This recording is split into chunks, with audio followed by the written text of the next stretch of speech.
Hello student, मैं दुर्गेश वर्मा आपको मेरे YouTube channel biology classes bye Durgesh sir में आपका स्वागत करता हूं।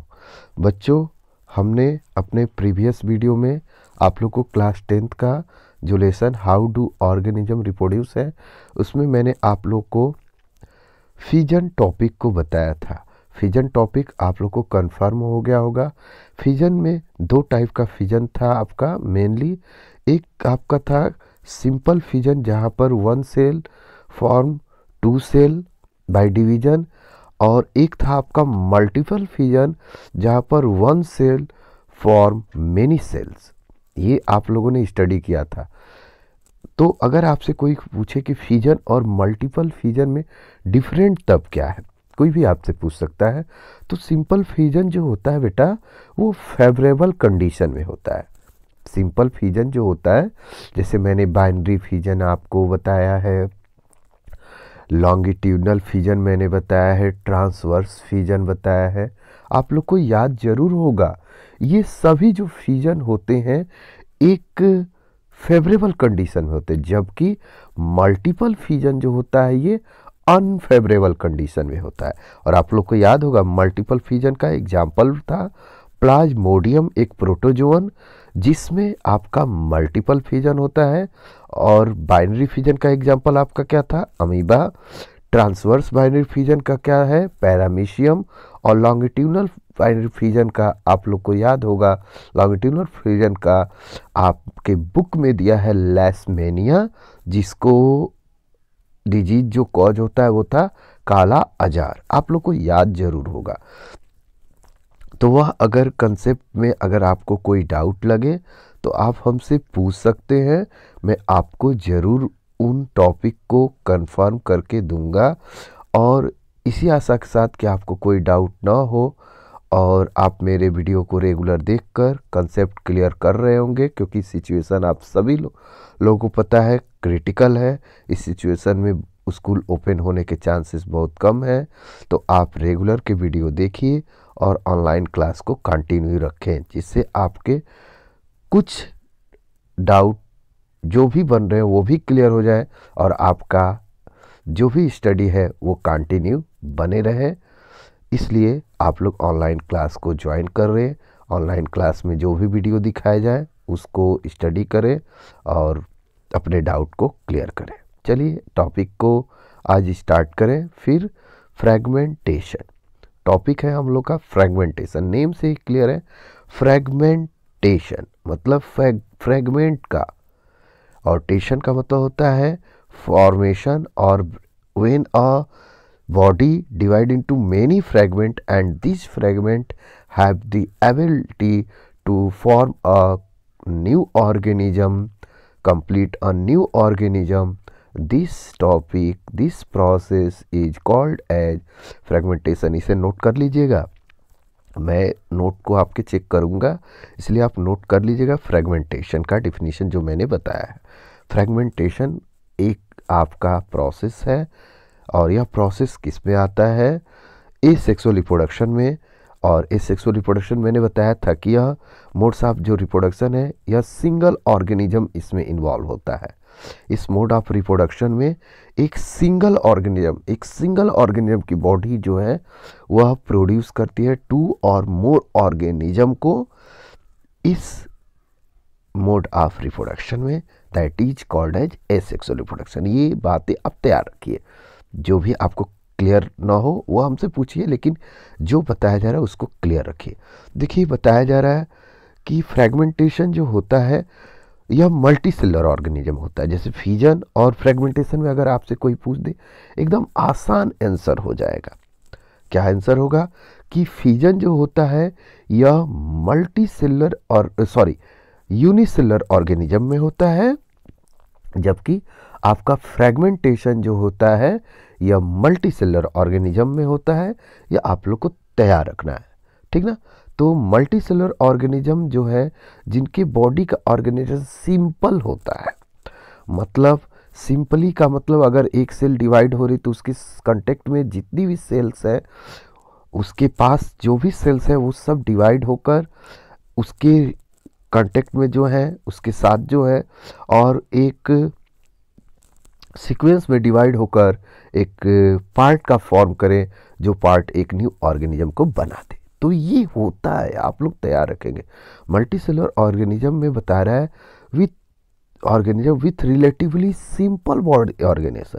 मल्टीसेलुलर ऑर्गेनिज्म से ही नहीं मतलब है, जिनके बॉडी का ऑर्गेनाइजेशन कैसा होता है, सिंपल बॉडी ऑर्गेनाइजेशन होता है, जिसके सभी पार्ट्स एक दूसरे के कांटेक्ट में होते हैं और एक दूसरे के पास होते हैं। ये भी बात आप लोग को तैयार रखना है, ठीक ना। Simple reproductive method can still work. तो उन ऑर्गेनिज्म में जिनका बॉडी का ऑर्गेनाइजेशन सिंपल होता है, उनमें सिंपल रिप्रोडक्टिव मेथड जो है वो वर्क कर सकता है या करता है।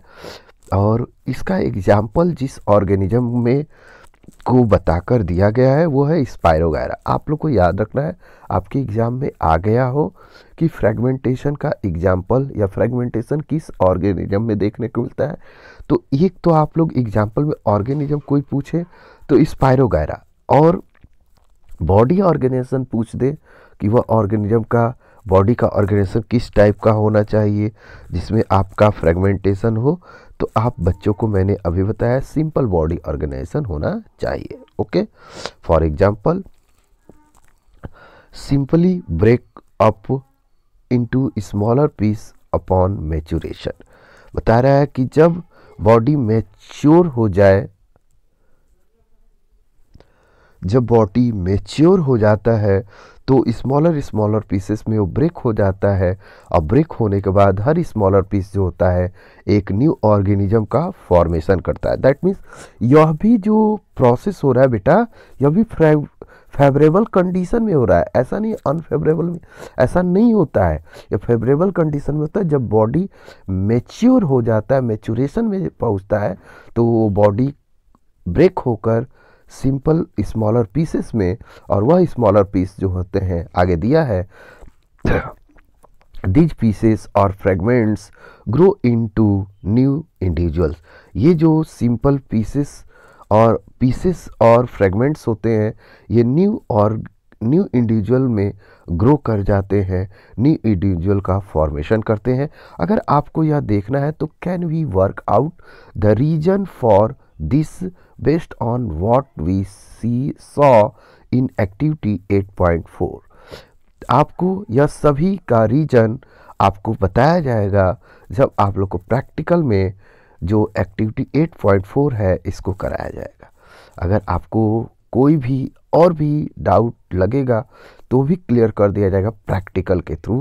लेकिन अभी तक जो मैंने बताया आप लोग को क्लियर हो गया होगा कि फ्रेगमेंटेशन जो है यह मल्टीसेलुलर ऑर्गेनिज्म में होता है, लेकिन वो ऑर्गेनिज्म का बॉडी का ऑर्गेनाइजेशन सिंपल होता है, और सिंपल होने के साथ साथ जब वह ऑर्गेनिज्म की बॉडी मैच्योर होती है तो स्मॉलर पीसेस में ब्रेक हो जाती है, और वह पीसेस जो होते हैं वह ग्रो करके एक न्यू इंडिविजुअल को फॉर्म करते हैं, न्यू इंडिविजुअल का फॉर्मेशन कर जाते हैं, नए नए इंडिविजुअल का। ओके, चलिए आगे चले। This is not true for all multicellular organism. मैंने पहले भी बताया और याद भी रखना है, यह सभी मल्टीसेलुलर ऑर्गेनिजम्स में ऐसा नहीं होता है, या यह पूरी तरह से नहीं है।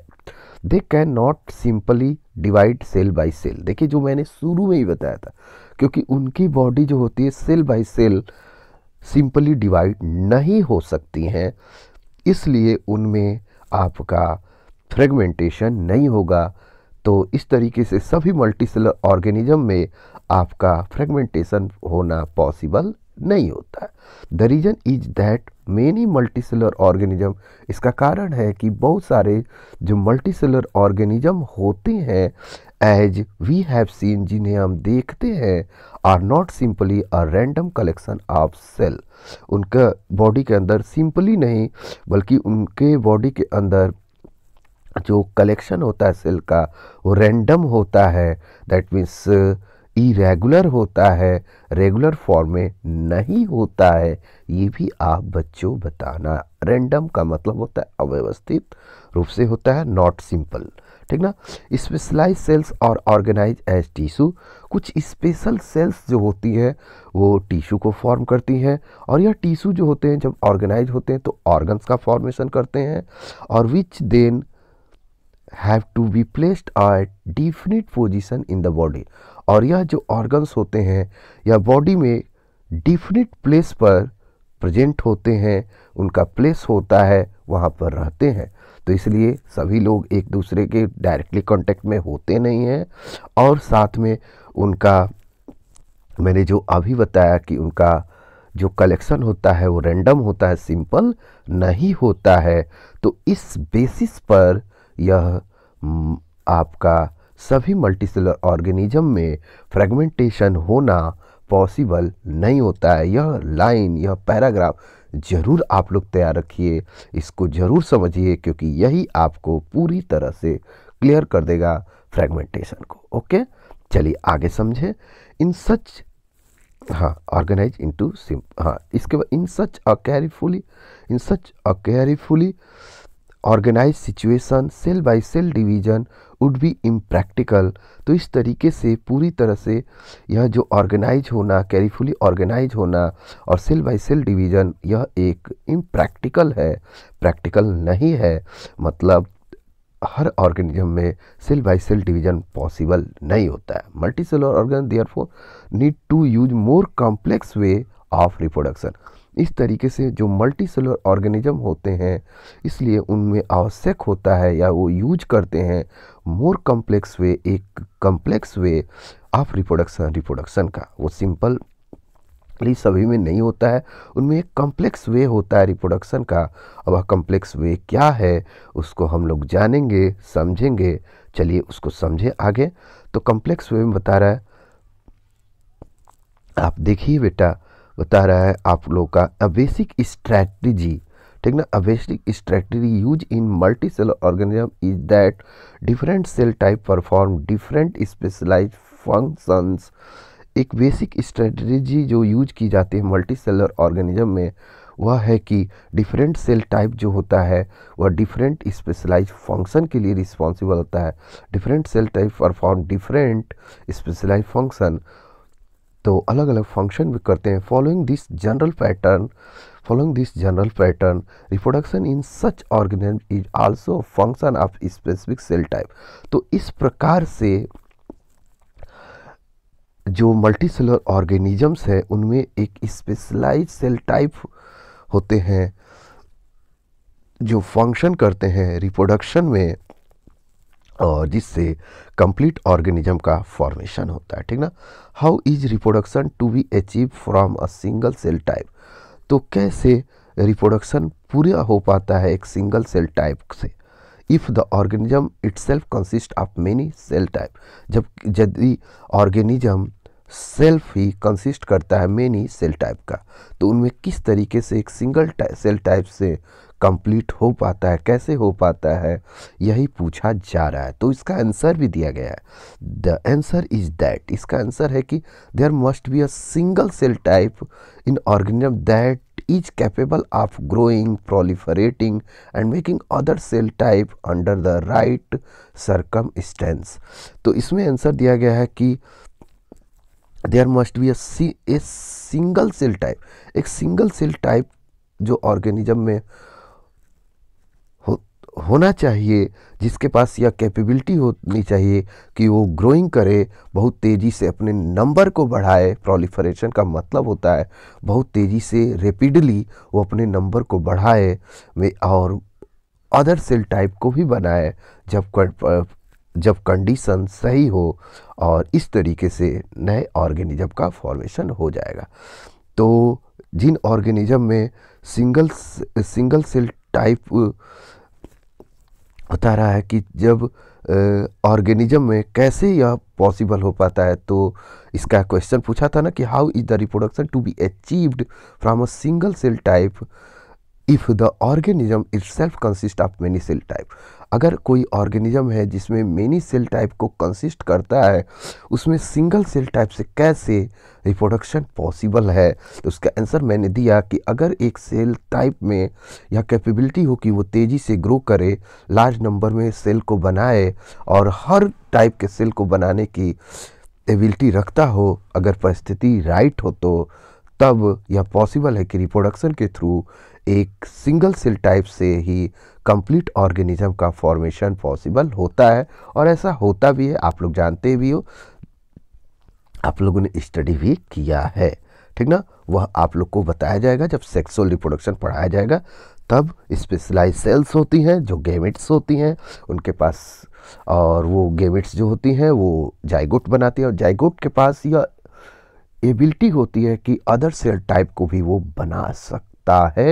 ये सभी बातें बताई जाएंगी जब आप लोग को सेक्सुअल रिप्रोडक्शन पढ़ाया जाएगा। तो मैं आशा करता हूँ आपको समझ में यह टॉपिक आ गया होगा, कोई डाउट नहीं होगा। तो अगले वीडियो में मैं आपको रीजनरेशन कॉन्सेप्ट को बताऊंगा जो आप लोग को क्लियर हो जाएगा। Okay, thank you.